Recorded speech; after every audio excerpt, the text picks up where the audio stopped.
Guess who's back? Hello, and welcome to the channel. My name is Smriti, and I like to read.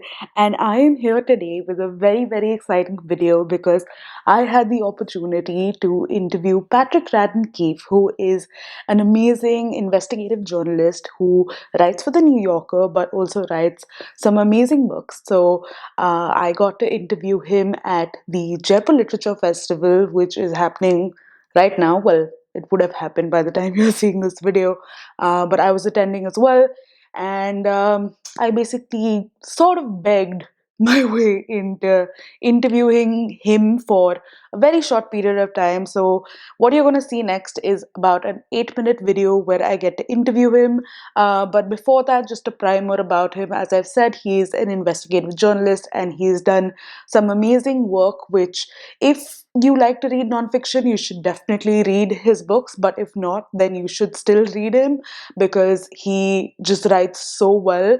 His books are very like people oriented, and I honestly have been going through a bit of a reading slump, but I still finished this in the matter of days and have like tabbed the ever living shit out of it. Like the rest of them, I still need to tab, but I've like dog-eared them because like it's just so interesting and so cool. So this book is about the opioid crisis that happened in the US and that is still sort of ongoing, but it also mainly focuses on the people who sort of made that happen of sorts, which is the Sackler family of Purdue Pharma and just the whole journey with that.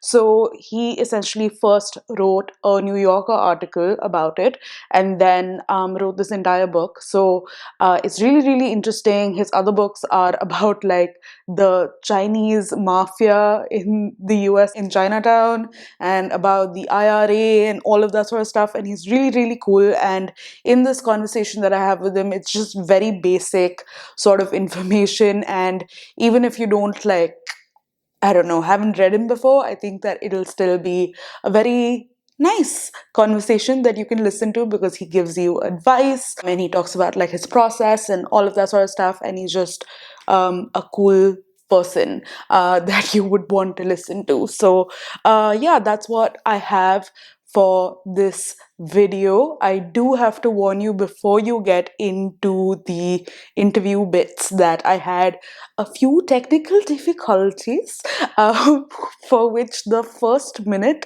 you will hear the sound quality being a little strange, but it's an 8-minute video, okay? You're fine. So yeah, I hope that you enjoy, and onto that bit of the video. So first of all, huge fan. Huge fan. I have a bunch of my friends who have been asking me to love your books. I have, for example, this and Oh wow, look at that. I the love ever to see living it. shit out of it. I love to see it. So, I mean, this is the one book that I have read. I actually got to know about you because of Snakehead, because I thought that that idea was just so interesting. That was one of your first books that you wrote in 2009. And then after that, it just sort of became unavailable because I think you re-released it now as well. Yeah. So, what got you into writing these certain topics? Like, what got you, like, so with Snakehead, then you had Say Nothing with the IRA, then like this one with the Sacklers. What got you into writing these certain topics, and how do you choose them? I think I stumble on things, and anything that really grabs me and kind of pulls me in. Big characters, kind of big dramatic stories with twists and turns. I'm very interested in ethical issues, and kind of ambiguous ethical issues. So the Snakehead was about a human smuggler, a woman named Sister Ping, who brought thousands of people from China to Chinatown in New York City. And she was eventually prosecuted by the government, and they made her out to be the worst person in the world. And she died in prison. They sent her to prison. But in Chinatown, she was considered a hero because she'd helped so many people create better lives for themselves. And Robin that Hood ambiguity, kind of Robin Hood figure, that ambiguity was interesting to me. The Sackler family was celebrated in the United States, but in fact had done all kinds of terrible things. And so there again, you get that kind of the sort of two sides. And So I'm always looking for compelling characters, things that will be a good yarn. I want you to keep turning the pages. I want to have a feeling of kind of a mystery unfolding, both as you're reading, but also as I'm experiencing it, as I'm writing it myself. And I'm interested in crime. I'm interested in stories about families. There are certain themes I come back to. Yeah, because I've noticed that what I love about your books, even though they are investigative, but they are very much about people and not so much about the things that happen. Of course, it is about the things that happen, but very people driven, which I find very interesting. So a question that I had is your writing process a very like solitary one? Because for example, with Empire of Pain, I'm sure you had to go through like tons and tons of like papers and all of that sort of stuff. So how do you have like a team, or is it like just It's you mostly me. going through like pages and pages and pages of things? Like, is that? Yeah, it's pretty solitary. I mean, the writing is entirely solitary, and the research, a lot of it is me on my own. But then remember, I'm doing hundreds of interviews, and so I actually am talking to people all the time. And you really have to kind of put yourself out there, because a lot of the time people don't want to talk to me, and it's, I'm calling people who hang up on me. I'm emailing people who never write back to me. I'm always kind of having to put myself out there to try and get those interviews. And then occasionally what happens is you stumble on an amazing person, and you have an incredible, you talk to them for 2, 3, 4 hours, and they give you all this great stuff. And that's the best. Nice. All right. So just taking a step back, what got you into writing? Like, what's your origin story? What was that? Well, I grew up, I was a big reader as a kid, and I read mystery stories. I loved Sherlock Holmes. I loved Agatha Christie. And that was the first thing for me, was just kind of reading those books as a kid and getting really absorbed in particularly mysteries. And I discovered the New Yorker magazine when I was in high school, and I picked it up at the library of my high school, and I loved the idea of a true story, the idea of a piece of reporting as you like something you would read in the newspaper, but it feels more like a short story. Like it has a beginning, middle, and end, and there are characters and twists and turns. And I remember discovering those types of stories in the New Yorker, and even when I was about 16 years old, thinking, gosh, I'd love to do that when I get older. So it took me a long time. My first piece wasn't published till I was 30, but I had that ambition from when I was quite young. Nice. So that actually gets me to my next question is like, if you have, I know a lot of people are budding writers or want to be writers and look to you as a sort of like beacon of hope, of just like, hey, this is a ideal. I mean, so what advice would you give to them if you have any? I think read widely. And the biggest thing for me is when you're reading, pay attention to what excites you, what turns you on. When you pick up something, when you pick up a book at night and you find that you're having trouble getting into it, try and figure out what is it that's making it difficult to get into it. I had this thing even for myself where I realized there's a certain thing I never do in my stories, and the reason is because when I'm reading a book, if you introduce 10 characters in the first 2 pages, I can't keep track of who's who. It's just too much cognitive load.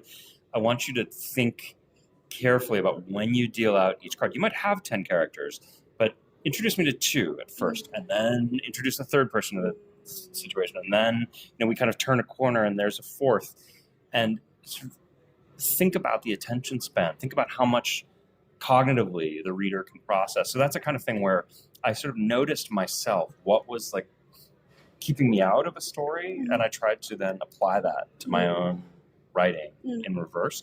And similarly, if it's the opposite, if there's something that really engages you, really excites you, you pick it up and immediately you're absorbed. What is it about it that is working for you in that way? Try and take it apart. Like try and deconstruct the magic trick and figure out how it is that they got it to work. I've done a lot of that, where I read a book or an article that I really like, and then I reread it, and I'm thinking, well, how did they do that? Interesting. And do you have an example of things like these, like things that have sort of helped you become the writer that you've become now? I could give you so many. I mean, just to give you one, when I was in college in 1995, there was a story in the New Yorker by Henry Louis Gates. It was about the O.J. Simpson verdict. This is how long ago it was. and it was called 13 Ways of Looking at a Black Man. And that was the first time I read that article. It really spun my head around. I thought it was so good. It was the first time I went back. As soon as I finished it, I went through and I counted the number of people he quoted, and I sort of thought, oh, this is interesting. This person he comes back to, this person he only quotes once. You know, where does he start the story? Where does he end the story? Here's an interesting reversal. And I just started to kind of take it apart, really. And that was the first time I'd ever done that, but I've done it many times since. All right. And if you have any recommendations for books, what would these recommendations be? So the best novel that I've read in the last few years is a short novel by an Irish writer named Claire Keegan. She wrote a book called Small Things Like These. Yes. It's less than 100 pages long. You'll read it in one sitting, and it'll break your heart. It's amazing. Just that one? Do you have any others?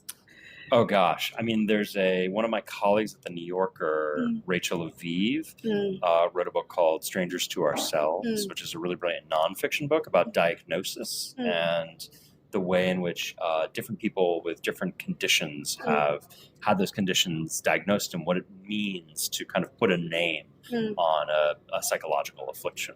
All right. Okay. So now I know that your son is waiting and you need to head. But thank you so much for having this conversation. I know that it was really short, but it means a lot to me. So thank you. Likewise. Thank you so much. Thanks so much.